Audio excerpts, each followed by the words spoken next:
Pas aku lagi merhatiin itu bayangan nengok ke arah aku. Tapi nengoknya nggak sama badan. Dia cuman kepalanya doang gitu bang, muter. Nggak nengok tek gitu kan, kalau orang nengok gitu. Nah ini enggak, ini dia muter sampai ke belakang kepalanya.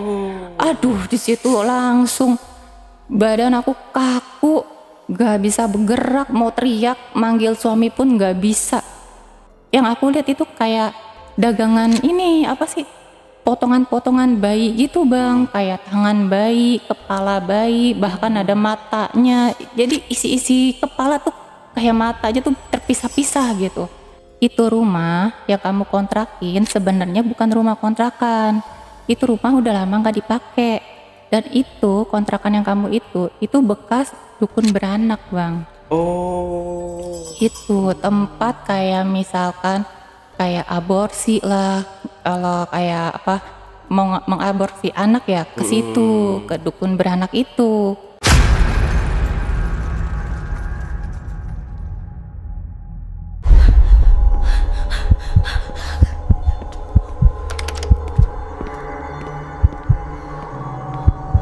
Mau merinding? Nonton Jejak Backpacker. Dijamin gak bisa tidur.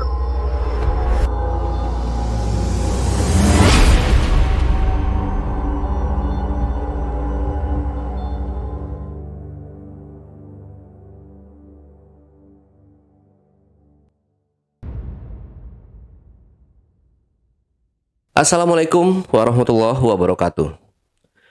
Jumpa lagi dengan saya, Ale Jejak Backpacker.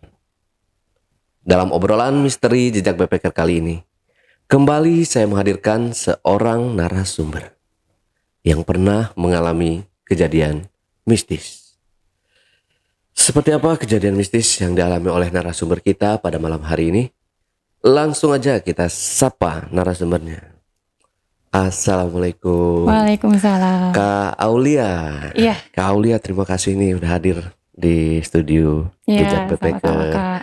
Jauh-jauh ya, lumayan ya, dari Bogor ya Kak? Iya, aku dari Bogor. Bogornya di mana Kak? Bogornya Bojonggede. Oh, ya cukup jauh ya, ada 1 jam setengah 2 jam. Kalau ini tadi 1,5 jam lebih sih. 1,5 jam lebih ya. Hampir 2 jaman lah. Iya, sekali lagi terima kasih ya Kak ya, udah mau berbagi cerita ke teman-teman penonton Jejak Backpacker. Iya Kak. Jadi Kak Aulia ini memiliki cerita misteri ya gitu. Iya Kak, benar. Nah, itu bisa diceritain sedikit aja dulu kisi-kisinya seperti apa nih yang mau Kak Aulia ceritain nanti? Tentang kontrakan aku sih Kak. Aku kan emang biasa pindah kontrakan ya Kak. Karena di setiap aku ngontrak tuh selalu diganggu Kak gitu, gangguan-gangguan mistis. Tapi menurut aku ada satu kontrakan yang terakhir aku tempatin tuh gangguannya tuh lebih ini banget, lebih ekstrim banget gitu. Jadi aku mutusin untuk nggak lanjut kontrak dan aku langsung pindah ke kampung gitu sih Kak. Oh, oke. Disimpan dulu aja kalau gitu ceritanya. Kita lanjut setelah ini ya. Tapi sebelum Aulia bercerita lebih lanjut lagi, saksikan setelah OMG yang satu ini.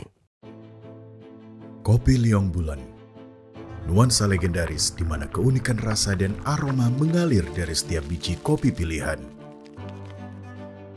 Keistimewaan yang dipersembahkan bagi mereka yang menghargai cita rasa terbaik. Gurih dan aroma asli yang khas dibuat dengan sempurna. Kopi Liong Bulan, keajaiban dalam setiap aroma. Oke, Kak Aulia udah siap buat cerita? Siap. Udah ya? Oke. Ya, nanti kalau misalkan haus, Kak Aulia diminum aja ininya, minuman yang udah kita bikinin. Baik Kak, baik Bang. Ya, silakan kalau gitu Kak Aulia. Jadi awal kejadiannya pas aku lagi hamil anak pertama. Nah, aku itu sama suami itu sering pindah kontrakan.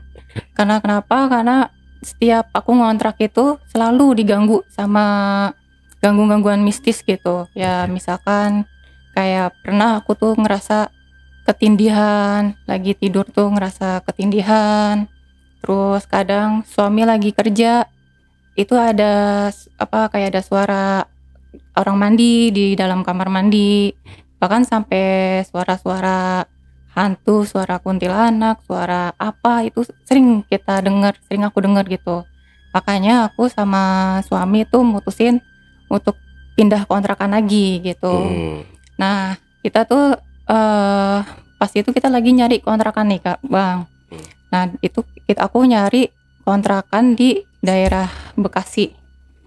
Di daerah Bekasi kita nyari di situ, kita nyari yang sesuai sama budget kita waktu itu. Karena kan emang suami juga kerjanya masih baru-baru gitu. Setelah kita berdua keliling-keliling mencari kontrakan, akhirnya dapatlah satu kontrakan yang menurut kita oke lah nih buat kita tempatin, karena dilihat dari lingkungannya juga. Kita nyari lingkungan di situ, lingkungannya lumayan rame, lumayan padat, nggak sepi, mau kemana-mana juga akses gampang. Dan di situ juga kita kontrakannya dekat dengan pos polisi, jadi aman buat kita. Dan yang bikin kita mau ambil kontrakan di situ emang harganya murah gitu. Akhirnya kita ke tempat kontrakan itu, kita hubungin yang punya kontrakannya, kita ketemuan lah gitu. Oke, kita deal nih, kata suami, udahlah ini aja ya gitu, ini kayaknya cocok nih buat kita nih, dari akses kemana-mana deket, kata suami gitu. Terus ya rame orang juga, jadi aku nggak terlalu sepi gitu. Oke, setelah deal akhirnya kita mutusin ambil kontrakan ini gitu. Besokannya baru kita proses pindahan. Nah, besoknya kita pindahan itu udah serah terima kunci kan ya Bang ya. Nah, pas kita buka pintu tuh, itu gagang pintunya tuh berdebu gitu Bang. Kok berdebu banget, apa emang gak ada yang ngelihat kontrakan ini atau gimana gitu. Cuman aku mikir, udahlah mungkin karena emang lama kali ya. Udah kita buka pintu. Nah, begitu masuk ke ruangan, itu tuh langsung hawanya beda gitu. Hawa depan sama hawa di dalam ruangan itu ketara banget bedanya. Itu berasa kayak pengap, kayak sumpek gitu ya, kayak gimana udara pengap gitu loh. Nah, aku coba keluar lagi untuk ngambil udara karena gak kuat banget di dalam itu tuh, bener-bener pengap. Akhirnya aku bilang, udah dibuka dulu deh pintu biar ada udara masuk. Nah, udah kita masuk tuh. Di situ itu kontrakannya kotor banget. Banyak banget yang namanya tuh sarang laba-laba. Aku mikir, aduh, ini kontrakan banyak banget sarang laba-laba gitu. Apa nggak ada yang lihat kontrakan ini? Apa nggak ada yang minat? Udah itu juga dindingnya banyak lumut gitu. Penuh banget sama lumut. Gimana bersihinnya? Itu juga sama lantainya itu kayak banyak binatang-binatang gitu loh, kayak ada kecoa lah, semut rangrang, sampai kayak ada binatang kelabang yang kecil-kecil gitu loh Bang.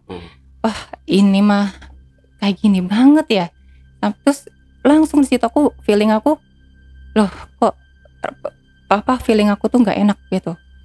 Kenapa gitu ya? Gitu. Sampai aku mikir gini, aduh, jangan kayak yang udah-udah. Masa sih aku dapat kontrakan kayak gini lagi, feeling nggak enak. Ya, cuman aku mikir, ya udahlah, itu mungkin pikiran negatif aku aja. Udahlah, aku coba untuk bersih-bersih aja ruangan itu. Nah, ya udahnya aku bersih lama aku sapuin lantai karena kan banyak banget semut. Aku bersihin lantai. Setelah itu aku baru bersihin bagian plafon. Nah, aku sapu plafon itu Bang, ya Allah Bang, yang namanya cicak gitu ya, itu tiba-tiba keluar gitu Bang dari plafon. Mending 1 atau 2, ini banyak banget cicak. Kaget aku sampai teriak, sampai ya Allah papa itu apa gitu. Terus si suami bilang, itu cuma cicak katanya. Iya, tapi itu banyak banget itu cicaknya gitu. Ya suami cuman berpikiran positif aja. Ya kan namanya juga kita baru nempatin, mungkin udah lama kali sama penghuninya nggak ditempatin. Kaget aja gitu ya. Tapi ada satu cicak yang bikin aku tuh aneh gitu. Dia tuh cicaknya agak agak gemuk gitu ya. Dan dia warnanya hitam. Dan yang bikin aku aneh, dia itu cicaknya itu dia terbang bang, terbang ke arah luar pintu. Nah itu yang sebenarnya yang aku teriak itu gitu, bukan karena masalah cicak banyak, emang sih karena cicaknya juga banyak, cuman kaget aja ngelihat satu cicak itu yang warna hitam dia keluar terbang gitu, bukan yang ngerayap dari tembok, bukan, tapi itu bener-bener terbang gitu, kayak orang kayak apa sih, kayak cicak loncat apa terbang gitu ke arah luar. Aku pikir itu tokek kan awalnya, cuman enggak, itu bukan tokek, beda bentukannya. Kaget, terus aku bilang lagi sama suami, kok itu tadi cicak ada yang terbang yang warna hitam. Cuman ya suami, nggak ada cicak hitam, ada tadi terbang keluar. Terus suami bilang, salah lihat kali kamu, kayak gitu. Enggak lah, aku nggak salah lihat. Cuman ya udah, daripada berdebat kayak gitu, aku lanjut aja lah bersih-bersih bang, gitu. Nah, kan posisi kontrakan aku itu dia tuh di satu kayak petakan gitu. Jadi ruang depan ada 3 ruangan kita. Ruang depan, terus ada kamar. Nah, dapur sama kamar mandi tuh satu ruangan di bagian belakang gitu. Karena kita tuh pengen cepet-cepet beres gitu, jadi kita bersih-bersih aja. Nah, setelah aku sama suami bersih-bersih bagian depan, bagian kamar, lanjut aku sama suami bersih-bersih bagian dapur gitu. Tapi kan di dapur itu dia nggak ada lampu. Hampir semua ruangan dia ada lampu, cuman di dapur itu nggak ada lampu, nggak kepasang lampu. Jadi emang kondisinya dia gelap. Ya udah aku bersih-bersih lagi lantainya, dindingnya. Nah pas aku ngeliat ke atas tuh, di atas plafon tuh kayak bolong gitu. Itu tapi bolongnya nggak kecil, bolongnya tuh gede gitu, kayak dua lantai ya bolong. Sampai aku mikir gini, waduh ini plafon bolong gitu. Bisa orang masuk dong kalau kayak gini. Ngeri juga kan kita bang gitu ya. Takut ada orang masuk lah gitu gimana. Itu muat, itu bolongan plafon tuh muat untuk orang masuk. Cuman udahlah, kita berusaha, ini aja aku berusaha bersih-bersihin. Nah pas aku mau sapu-sapu, aku ngeliat kayak ada di atas plafon itu kayak ada serabut hitam gitu, kayak gumpalan-gumpalan benang apa serabut gitu warna hitam gitu. Aku pikir itu kotoran kan, hanya aku coba mau ambil gitu, mau bersihin. Pas aku mau bersihin pakai sapu gitu, itu serabut yang hitamnya itu ngegeser ke arah dalam plafon gitu. Kok ngegeser? Tapi pas si serabutnya ngegeser gitu, itu kayak ada suara desisan ular. Jadi gitu. Apa ya? Aku mikirnya waduh ada ular nih. Karena kan memang kontrakan lama. Aku panggil suami aku. Pak, tolong Pak, coba Pak di atas itu kayaknya tadi kayak ada ular deh. Aku bilang gitu. Terus ya udahlah dicek sama suami, dicek ke atas pakai senter HP. Dan suami bilang, "Nggak ada apa-apa, kosong di sini." Ada. Aku yakin ada gitu karena suara desisannya tuh kedengeran banget sama aku bang. Ada, coba dicek lagi Pak, aku bilang gitu. Nggak ada, coba dilihat lagi itu ada apa, di sana ada apa gitu. Nggak ada apa-apa, cuman sarang laba-laba doang, nggak ada benda atau apa, nggak ada gitu. Aduh, aku mikir itu apa tadi ya gitu. Cuman udah balik lagi karena kita ngejar waktu gitu ya, mau cepat-cepat selesai, mau cepat-cepat istirahat. Akhirnya kita tetaplah lanjut bersih-bersih lagi. Nah itu emang hampir di kontrakan itu hampir setiap ruangan lampu kita ganti semua. Karena satu redup, ada satu juga yang mati. Sama yang bagian dapur kan emang belum ada lampu. Jadi kita harus pasang lampu. Nah aku udah selesai bebersih. Nah tinggal bagian suami pasang lampu. Semua kamar, semua ruangan udah dipasang. Nah bagian dapur baru mau dipasang, begitu klek gitu ya lampu, itu meledak lampu. Waduh, kata suami kayaknya koslet nih. Udahlah coba ganti lampu yang baru. Diganti lampu yang baru. Alhamdulillah udah selesai, nggak koslet, hanya bisa nyala. Jadi itu kita selesai sekitar sorean lah. Selesai sore kita bebersih, mandi, makan. Baru malamnya kita mutusin untuk tidur cepet aja nih gitu, karena capek kan seharian beberes kayak gitu. Selesai malamnya kita istirahat. Tapi kebiasaan aku kalau di tempat baru itu susah tidur gitu. Jadi dimanapun aku tinggal, kalau malam pertama itu aku tuh pasti sulit tidur bang. Nah suami mah udah tidur, aku masih bengong-bengong aja di kamar kayak gitu. Nah aku lagi bengong-bengong gitu, aku denger banget di luar itu ada suara orang ngomong, kayak orang berbincang gitu loh, kayak ngomong, suara laki-laki sama suara perempuan. Awalnya aku mikir mungkin itu suara tetangga kali yang lagi ngobrol di depan deket teras lah atau deket depan rumah. Cuman kok kayaknya suara yang laki-lakinya kayak ngebas banget gitu. Terus suaranya juga kayak deket gitu. Apa iya kayak suara tetangga gitu? Karena penasaran, aku coba nengok keluar. Di situ bang, ya Allah bang, apa yang aku lihat bang? Itu aku ngeliat sosok gede banget, berbulu, dan dia tinggi. Tapi lagi ngebelakangin aku. Aku pikir itu bayangan apa gitu ya? Itu kok kayak hitam gede, berbulu gitu. Itu apa ya? Itu bayangan apa? Apa pantulan? Apa-apa gitu. Pas aku lagi merhatiin itu bayangan nengok ke arah aku. Tapi nengoknya nggak sama badan, dia cuman kepalanya doang gitu bang, muter, nggak nengok tek gitu kan, kalau orang nengok gitu. Nah ini enggak, ini dia muter sampai ke belakang kepalanya. Aduh di situ langsung badan aku kaku, nggak bisa bergerak, mau teriak manggil suami pun nggak bisa, kaget gitu. Itu yang aku lihat, dia itu matanya warna merah banget, lagi bener-bener ngeliatin aku, dan dia sambil kayak apa ya, kayak ngegerhem gitu ya, kayak kayak gitu.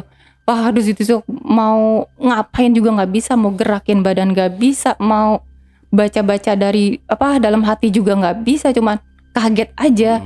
Dan pas aku lagi takut begitu, dia kayak nyengir gitu. Pas dia lagi nyengir gitu, itu taring yang aku lihat bang, taring di kiri kanannya tuh gede-gede banget, hampir segede tangan kayaknya.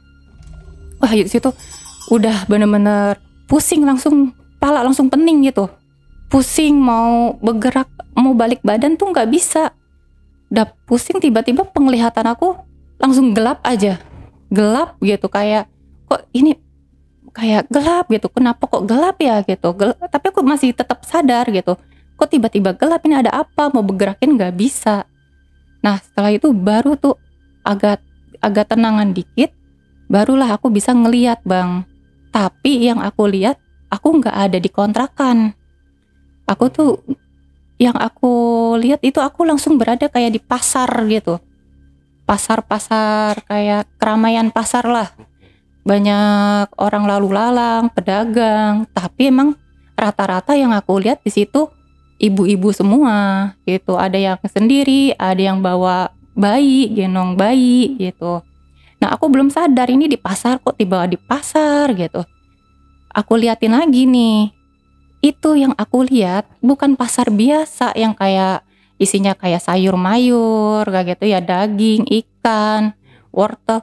Tapi itu yang aku lihat itu kayak dagangan ini apa sih, potongan-potongan bayi gitu bang, kayak tangan bayi, kepala bayi, bahkan ada matanya. Jadi isi-isi kepala tuh kayak mata aja tuh terpisah-pisah gitu, potong-potongan. Ya Allah ini apa, kok begini? Di situ saya mual rasanya, kayak pengen teriak, pengen apa, takut aku bang itu. Terus aku coba berusaha gerakin badan, aku coba berusaha ngeluarin suara, akhirnya aku bisa bang. Teriak sejadi-jadinya. Terus ngerasa badan aku tuh ada yang pegang. Terus mah gitu. Tetap aku masih teriak, masih berontak. Mas sadar, istighfar. Kaget aku. Kayak suara suami aku gitu. Mas sadar. Terus aku melek lah. Ini di mana? Aku gitu kayak orang panik gitu.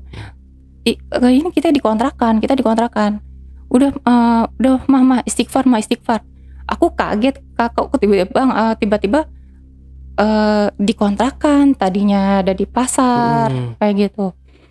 Istighfar kayak gitu. Saking kagetnya itu perut aku kayak mual gitu. Aku refleks Bang megang perut. Hah, ini anak aku gitu. Suami bilang aman. Nah langsung di situ bukan ada suami aku aja. Ternyata suami aku tuh manggil ustadz gitu. So si ustadz bilang alhamdulillah ini istrinya udah sadar, udah sadar lah gitu. Terus Pak, aku kenapa Pak tadi Pak gitu? Enggak udah nggak usah dipikirin, kita istirahat aja katanya gitu. Ya karena emang suami nggak mau ngebahas, kayaknya ya udah aku lanjut tidur aja gitu. Nah besok paginya pas suami mau jalan kerja, aku cerita tentang kejadian yang tadi semalam aku alamin. Aku bilang sama suami, Pah bener Pah, itu aku ngelihat sendiri, itu pasar bukan pasar biasa. Cuma suami nggak nanggepin, cuman itu kamu mimpi, kamu kecapean. Udah kamu sekarang istirahat aja. Aku yakinin suami aku, bener itu bener nyata, itu bukan mimpi. Sampai aku bilang gitu. Udah kamu istirahat aja. Karena emang suami aku mau kerja, ya udahlah aku di rumah gitu, suami aku kerja. Nah tapi tetep Bang, tetep ada perasaan takut ya. Jadi aku di rumah tuh pintu aku biarin aja kebuka kayak gitu. Aku biarin kebuka karena aku ngerasa takut. Kayak parno sendiri aku gitu. Dengar suara krek, udah parno gitu. Tapi pas siang itu ada gangguan juga. Yang paling sering banget aku dengar itu gangguan suara anak bayi. Suara bayi nangis, suara bayi kayak ketawa. Aku pikir itu suara tetangga. Aku coba cek ke depan, sepi, nggak ada siapa-siapa. Terus aku masuk lagi ke dalam rumah. Aku tetap itu pintu tetap dibuka. Aku nggak berani di kamar. Aku di posisi di ruang depan. Nah pas aku lagi nonton TV, terus dengar suara kamar mandi itu kayak yang buka pintu, ceklek. Aduh, kayaknya diganggu lagi. Gak tenang aku Bang di situ. Akhirnya aku mutusin untuk baca Quran aja deh, buat nenangin diri aku sampai suami aku pulang. Aku bilang sama suami sebelumnya kan, Pah nanti kalau bisa pulang jangan malam Pah gitu, karena masih takut. Nah suami juga masih suami mahamin aku lah, ngertiin aku. Akhirnya suami pulang sore. Aku bilang pulang sore aja Pah, karena masih takut, masih rumah baru. Nah sorenya suami pulang, kita biasa ngobrol-ngobrol. Aku bilang, Pah di sini ada anak bayi ya, ada tetangga kita yang punya bayi. Suami bilang setaunya sih nggak ada deh, anaknya mah SD semua, paling kecil mah SD gitu. Oh nggak ada yang bayi ya? Nggak ada katanya gitu. Oh oke lah. Tetap aku nggak cerita itu, takutnya suami malah mikir akunya yang ketakutan, akunya yang masih kepikiran yang kejadian semalam itu. Akhirnya udah aku tidur lah, udah datang malam, aku tidur sama suami. Nah aku tidur kan aku biasa tuh meluk suami ya, kalau kebiasaan aku tuh tidur meluk suami. Nah jam berapa aku bangun karena aku mau minum, akhirnya aku minum, aku balik lagi tidur. Nah suami tuh posisi ngebelakangin aku gitu. Terus aku mau meluk suami, gak enak, tapi karena hamil kan bawaannya pengen diganjel gitu ya, perut. Jadi aku meluk guling aja gitu. Pas aku lagi meluk guling gitu, emang posisi aku udah merem karena ngantuk banget kan. Gak lama aku meluk guling itu tuh aku nyium kayak bau bangke Bang. Itu nyengat banget di hidung, kayak deket gitu. Ini posisi mata masih merem gitu. Ih, bau bangke apa gitu. Emang ada bangke apa ya? Tapi kok sedekat ini bangkenya gitu. Aku belum berani buka mata. Takutnya kalau aku buka mata takut ada apa gitu. Tapi bener-bener itu baunya nusuk sampai udah nggak kuat nih, mau muntah nih. Pas aku buka mata, Bang, yang aku peluk bukannya guling, tapi pocong. Ya Allah, tuh langsung kaku badan. Duh ya Allah, aku gimana ini? Kok ada pocong gitu? Mau balik badan manggil suami nggak bisa, mau gerakin tangan nyolek suami nggak bisa. Itu udah kaku aja gitu. Itu aku lihat itu Bang, pocong matanya itu keluar banyak banget belatung. Aduh ya Allah. Ya sampai istighfar dalam hati aja itu susah. Tapi tetap aku coba gitu ya. Coba astagfirullah. Gak ini. Akhirnya aku coba baca walaupun berat ya rasanya. Pas aku bilang dalam hati sini, mau buka mulut tuh nggak bisa. Dalam hati cuma baru ngucap gini doang. Auzubillah minasyaitonirrajim. Itu langsung si pocongnya tuh ngeluarin asap plus baunya tambah nyengat. Ya Allah, tapi begitu aku ngucap auzubillah, itu di dalam hati agak lancar tuh. Akhirnya aku baca-baca ayat kursi, baca-baca surat-surat yang aku hafal, salawatan. Akhirnya baru bisa bergerak dan si pocongnya itu hilang gitu. Baru aku bangun ke kasur. Pas aku bangun ke kasur, itu pocong nggak hilang Bang, dia pindah ke depan. Nah, baru aku bisa bangunin suami aku. Bangun Pak, ada pocong Pak. Nah itu belatung yang tadi keluar dari si mata pocongnya itu masih ada di kasur. Aku bilang aduh sampai geli banget, sampai mual banget. Mana suami dibangunin susah, aku goyang-goyangin, akhirnya bangun juga lah suami kan. Kenapa Ma, kenapa katanya. Itu di depan ada pocong gitu. Pas suami aku lihat hilang pocongnya. Gak ada, kamu salah lihat. Enggak, ini lihat nih, banyak belatung di kasur kita. Dilihat lah sama suami. Loh Mah, ini belatung dari mana? Ini tadi dari yang pocong. Pocong apaan? Gak ada Mah gitu. Akhirnya pas aku disuruh tidur sama suami, nah pocongnya muncul lagi di luar kamar. Terus baru tuh suami aku kaget. Mah gitu. Apa itu? Iya bener itu pocongnya itu gitu. Ya udah ayo kita gimana nih? Kita baca-baca udah hampir setengah jam kita baca-baca itu pocong nggak hilang gitu. Aduh, udah deh kita keluar aja deh. Kita keluar dari dari sini aja deh. Ya udah. Tapi itu badan kita bergerak aja tuh susah banget. Langkah kita tuh kayak berat banget, kayak beban kita tuh kayak di pundak, di kaki tuh kayak ada yang nahan gitu. Sambil nangis aku sama suami, udah banyak-banyak istighfar Mah. Tetap gak bisa karena posisi aku juga ketakutan banget, aku juga gemeteran banget. Udah itu perut sakit, tapi tetap kita berusaha untuk keluar dari rumah itu dulu, dari kontrakan itu dulu. Pas kita udah mau nyampe depan pintu, nah si suami aku nengok ke belakang. Mama, itu pocongnya ada di belakang kita. Iya, aku tahu pak, ayo cepetan keluar. Akhirnya kebukalah itu pintu luar. Alhamdulillah kita bisa keluar. Pas kita keluar, kita kemana ini gitu? Gak tahu. Kita mending kita keluar aja dulu. Kita perhatiin aja tuh Bang dari luar. Kita masih posisi masih di luar. Ya Allah itu banyak banget. Ada penampakannya tuh bukan pocong aja. Sama yang gondoruo yang pertama aku lihat itu, makhluk yang hitam gede berbulu itu ada. Dan selain itu juga samar-samar tuh aku dengar suara bayi nangis, kayak suara bayi ketawa gimana Bang kayak gitu. Kayak gitu. Aduh, ini apa gitu. Udah kita menjauh. Ya kemana? Akhirnya beraniin dirilah untuk ketok-ketok ke tetangga yang deket dulu. Akhirnya alhamdulillah tetangga mau bukain pintu. Akhirnya udah kalian berdua istirahat dulu deh di sini. Akhirnya udah malam itu kita istirahat Bang di tetangga gitu. Kita tidur semalaman di tetangga. Paginya tetangga tuh mau nanya ke aku, ada apa emangnya.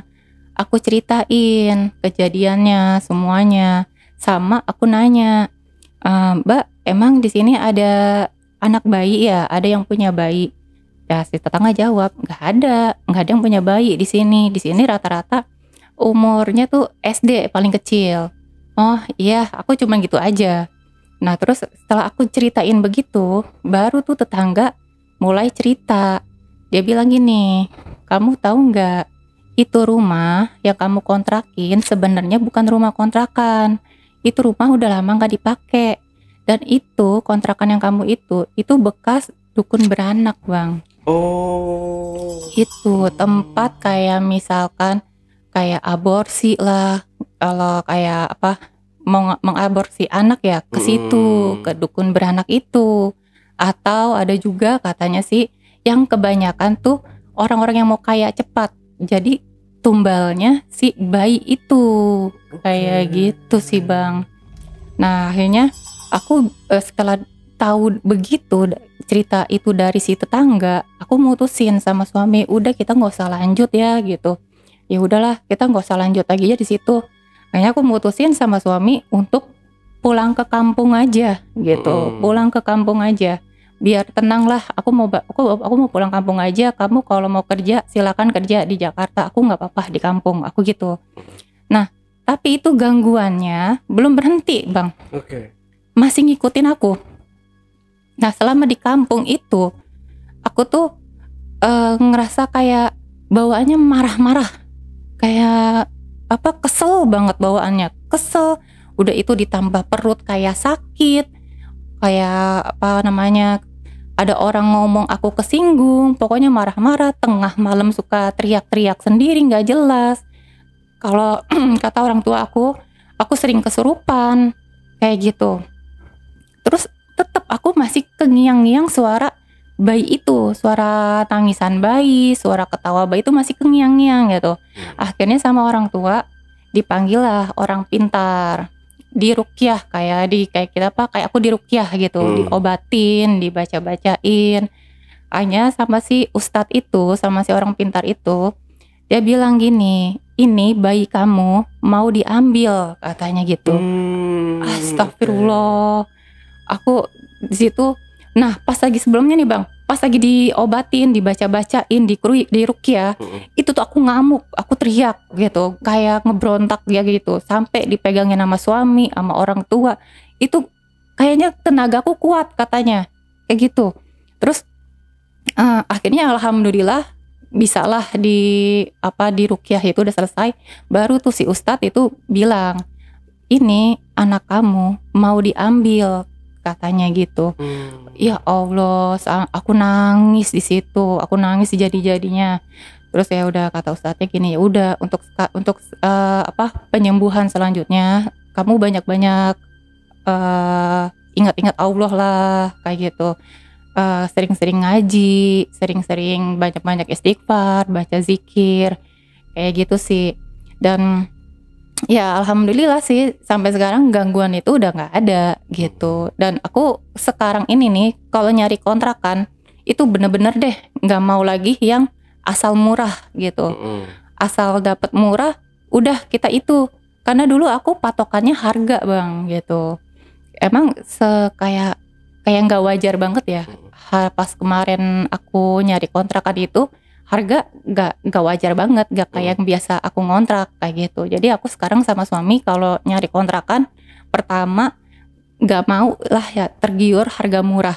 Walaupun emang kontrakannya murah, aku mau cek dulu ini kontrakan ini bekas apa kayak gitu. Terus dulunya ini gimana, lingkungannya gimana, biar aku tuh nggak salah milih lagi. Kayak gitu sih, Bang, ceritaku. Emang kontrakannya berapa? 3 petak ya kalau kontrakan? Iya. 3 petak ya. Orang depan, kamar sama dapur ya. Iya, dapur gitu. Sama kamar mandi itu jadi satu. Oh, dapur sama kamar mandi jadi satu. Oh iya, sampingan biasanya. Sampingannya biasanya gitu. Nah, itu waktu pertama kali membersihkan kontrakan itu, yang dilihat itu di atas tuh apa sih? Rambut apa? Itu dia, sampai sekarang gue masih ragu. Itu kayak rambut atau kayak benang kusut gitu, kayak sapu ijuk gitu, hitam gitu. Tapi pas aku mau berusaha bersihin itu, dia tuh ngegeser ke arah dalam gitu, sambil kayak suara desisan ular gitu. Aku pikir itu badan ular ya, karena kan emang kondisi lampu di di dapur tuh gelap, nggak ada lampu kan, gelap, jadi samar-samar sih. Pokoknya hitam kayak benang apa kayak rambut gitu. Jadi dia ngegeser gitu. Sampai sekarang tuh aku nggak tahu itu apa gitu. Aku pikir itu badan ular ngegeser, makanya aku panggil suami aku kan, "Pak, coba Pak liatin ke atas," gitu. Tapi dilihat sama suami aku nggak ada apa-apa kayak gitu sih Bang. Oke. Berarti berapa lama nempatin kontrakan itu? Nggak ada seminggu. Oh, nggak ada seminggu? Nggak ada. Nggak ada. Berarti selama menempati itu tuh full intens tuh, tiap malam diganggu kayak gitu? Full, bahkan bukan malam aja, siang juga, cuman gangguan yang lebih ininya malam. Kalau siang lebih ke suara, lebih kebanyakan suara bayi kayak gitu. Kayak bayi nangis, bayi ketawa. Terus kayak di dapur nih, aku pernah dengar tuh suara di dapur kayak bunyi kelentang apa sih, kayak sendok sama mangkok gitu loh, kelentang gitu. Aku cek ke dapur, itu nggak ada apa-apa gitu. Aku balik lagi ke ruang depan, ya udahlah aku baca-baca aja deh, baca-baca doa, baca-baca Quran buat tenangin diri kayak gitu sih. Cuman ganggu penampakan yang sering aku alamin tuh malam, menjelang maghrib baru tuh penampakan itu ada gitu sih Bang. Oke. Nah, yang pasar tadi saya penasaran sama apa, kayak pasar, tapi mereka menjual organ-organ tubuh gitu. Itu sewaktu Kak Aulia ini masuk ke pasar itu jaraknya berapa jauh? Aku di tengah-tengahnya gitu. Jadi posisinya tuh aku kayak di tengah jalan, kiri kanan aku itu pedagang. Pedagang, terus banyak rame pedagang gitu kan. Biasa kan ada yang lesehan, ada yang pakai gerobak juga, pakai meja juga. Nah, yang aku lihat itu rame gitu. Nah, posisi aku kayak berdiri gitu. Posisi aku berdiri sambil merhatiin keramaian pasar itu. Kayak gitu. Dan yang aku lihat nggak ada nggak ada pedagang cowok atau laki-laki tuh nggak ada gitu. Kayak perempuan, ibu-ibu semua, ibu-ibu bawa bayi. Ada yang bawa masih kecil, ada yang masih bayi banget di bedong sambil digendong gitu. Dan aku juga baru sadar pas aku lihat isi dagangannya itu bukan sayur, bukan sayur kayak tomat, wortel, ikan, apalah, itu bukan gitu. Dan aku baru sadar pertama kali yang aku lihat itu kepala bayi gitu, karena posisinya di samping aku. Aku lihat, kepala bayi, apa nggak salah lihat? Aku coba lagi perhatiin detailnya, dan bukan kepala bayi aja gitu. Jadi di samping kepala bayi itu ada potongan kayak mata, kayak lidah gitu loh, kayak otak.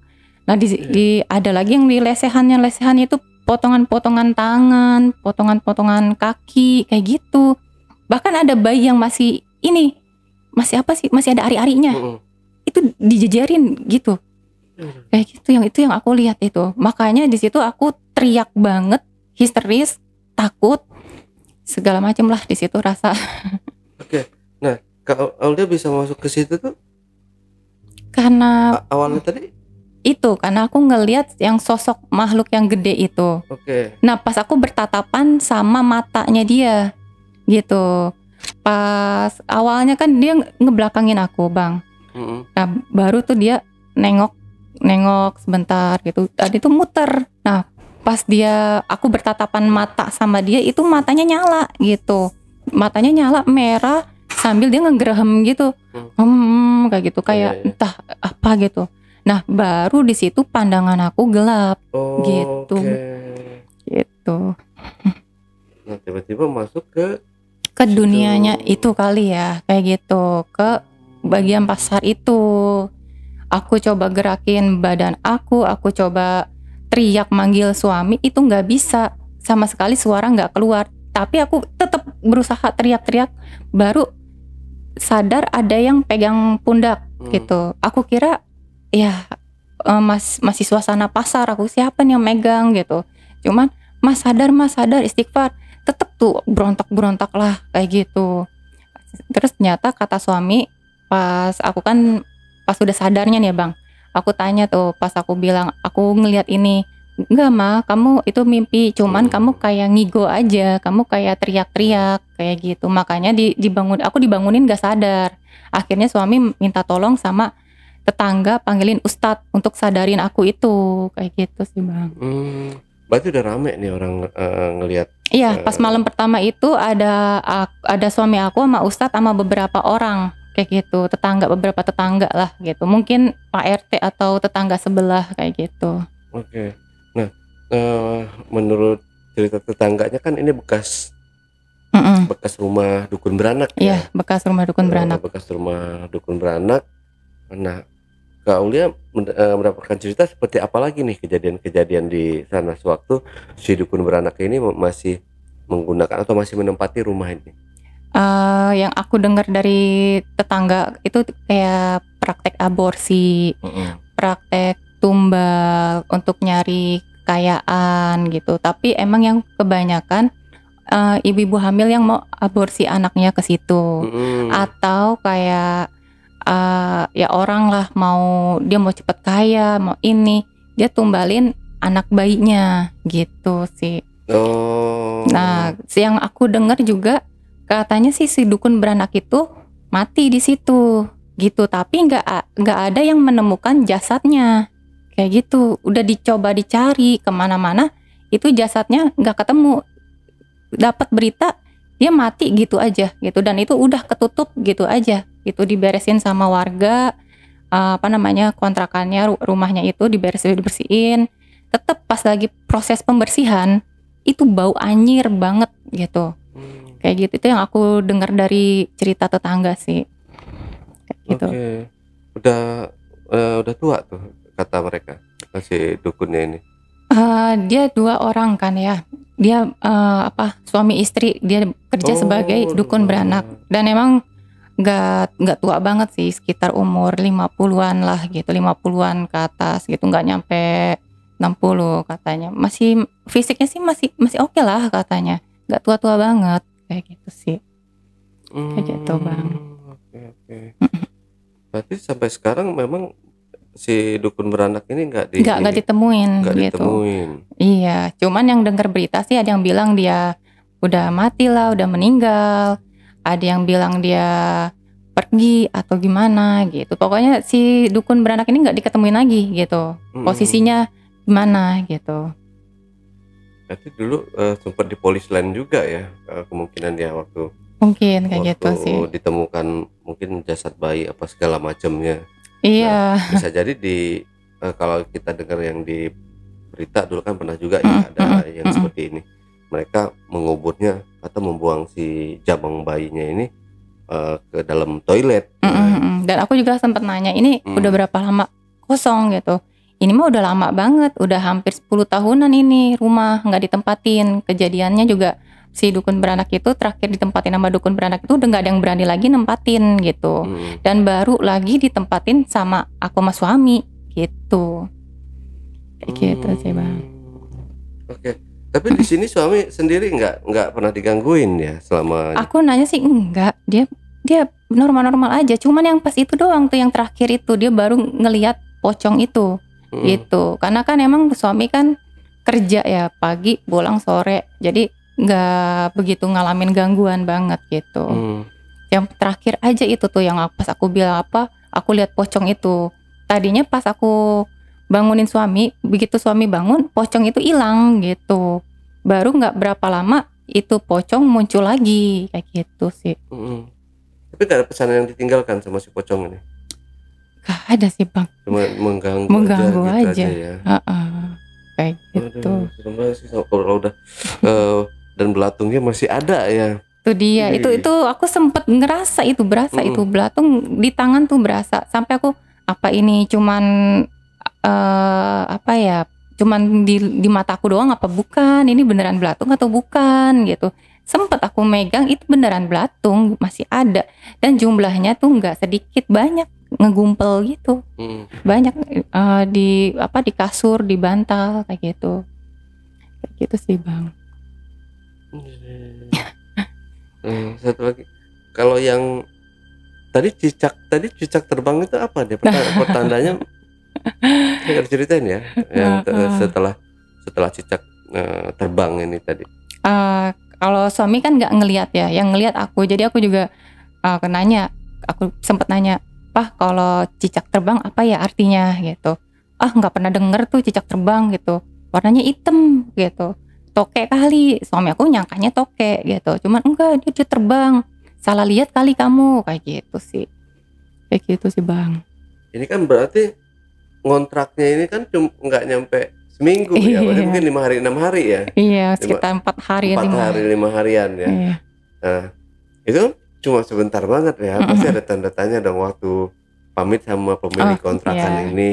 Nah, itu nanya-nanya nggak nih Kak Aulia ke pemilik kontrakan, atau pemilik kontrakannya nih nanya, kenapa kok nggak ini bla bla bla bla gitu, kenapa nggak Iya. betah atau gimana gitu. Iya, aku cerita sih, pemilik kontrakannya kan nanya, "Kenapa kok nggak dilanjut?" Ya aku cerita aja seadanya gitu. Mm-mm. Terus dia bilang, "Mohon maaf ya atas nggak kenyamanannya, karena ini juga kan kontrakan emang udah lama nggak ditempatin, dan saya juga dapat kuncinya juga dari Pak RT, katanya saya cuma bantu ngurus aja, daripada ini sepi, apa namanya, kosong, coba deh untuk dikontrakin," gitu.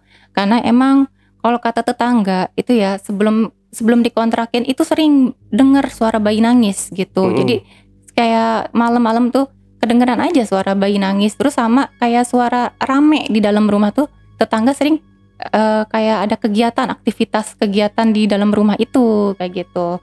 Terus aku bilang, "Oh yaudah, aku nggak bisa lanjut nih Bu," gitu, "untuk kontrakannya." Ya dia maklumin lah, kayak gitu sih. Tapi dia nggak menceritakan bahwa si kontrakan itu bekas dihuni oleh. Iya, dia tetap bilang kan, Oke. hampir rata-rata warga tahu di situ tempat itu. Cuman emang kata Pak RT-nya, tolong deh diurus nih, biar nggak angker banget gitu, biar nggak ada gangguan-gangguan, kayak gitu sih. Cuman emang nggak diurusnya tuh bukan dibersihin, setidaknya ini jangan sampai kosong lah, coba dikontrakin lah gitu, kayak gitu sih. Tapi selang dari kejadian si dukun beranak ini dinyatakan hilang atau dinyatakan meninggal, itu kosongnya berapa lama? Sekitar 10 tahun. Kalau dari 10 tahun? Iya, sekitar 10 tahun itu kosong, nggak ada yang berani nempatin. Dan nggak ada, tetangga juga nggak ada yang berani nawarin untuk dikontrakin gitu. Nah gitu. Dan baru sekitar setahun aja itu Pak RT bilang gitu ke tetangga, warga bilang, "Ini daripada kosong kita coba kontrakin deh," gitu. Nah itu kosong udah hampir 10 tahun, tapi baru rencana dikontrakin sekitar setahunan gitu. Udah lama banget dong 10 tahun ya. Ini yang ngeri. Kalau saya udah tahu itu 10 tahun nggak dikontrakin, saya nggak mau sih. Nah iya, itu juga makanya aku sekarang nih, pelajaran buat aku kalau nyari kontrakan tuh detail dulu lah, ini asal usul kontrakannya tuh gimana gitu, jangan asal murah terus aksesnya gampang udah nggak mau lagi kayak gitu. Jadi aku harus tahu dulu nih asal usulnya nih. Kalau misalkan udah dilihat kotor lah, udah lama nggak ditempatin, udah aku lebih baik mundur aja, nggak mau ambil kontrakan itu, kayak gitu. Paling aku mau ngambil kontrakan tuh yang kontrakan baru gitu, baru dibangun, baru dibikin, mau dijadikan kontrakan, baru aku mau ngontrak di situ, kayak gitu. Oke. Nah, dari sini Kak Aulia ada tambahan lagi nggak nih kira-kira? Ada yang perlu disampaikan lagi nggak? Atau pesan-pesannya ke teman-teman di rumah, silakan. Ya paling pesan-pesannya, kalau kita mau cari kontrakan, jangan dilihat dari harganya aja gitu, jangan asal murah terus ya udahlah kita tempatin ini kontrakan, tapi dilihat dulu lah asal usul kontrakannya ini kayak gimana, biar nggak ada kejadian kayak aku kayak gini gitu. Kayak gitu aja sih. Iya, jangan karena harga murah, tergiur harga murah. Wah ini murah nih, cuma 300.000 mungkin gitu kan. Ya udah kita ambil akhirnya, dan risikonya ternyata di sana atau selama kita menempati rumah itu ya banyak gangguan-gangguan. Kita nggak tahu kan sebelumnya rumah itu bekas apa atau bekas orang gandir apa segala macamnya ya. Makanya harus dicari tahu dulu. Bener, gitu ya. Iya. Oke, Kak Aulia, terima kasih buat waktunya. Oke, JPKer, itulah tadi obrolan misteri jejak backpacker bersama narasumber kita Kak Aulia. Jangan lupa untuk selalu support channel YouTube Jejak Backpacker dan channel YouTube Ale Jejak Backpacker. Buat teman-teman juga yang punya pengalaman menarik dan ingin bercerita langsung di studio Jejak Backpacker, teman-teman dapat menghubungi admin melalui nomor WhatsApp di 0858 47683 atau di 0852 1234 5683. Wassalamualaikum warahmatullahi wabarakatuh. Oke, Kak Aulia, terima kasih Iya. buat waktunya. Sama-sama, Hati-hati di Bang. jalan ya, Kak Aulia. Sama-sama, Bang. Oke. Sampai jumpa.